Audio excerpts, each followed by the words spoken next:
夢のコラボ麻婆ナス豆腐の作り方。材料はこちら。まずは材料を切る。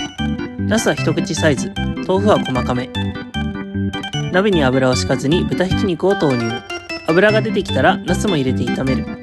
肉に焼き色がついたら調味料、ニンニク、豆板醤、豆醤、甜麺醤を入れて軽く混ぜ、水と鶏ガラスープの素を入れる。豆腐も入れて10分ほど煮込む。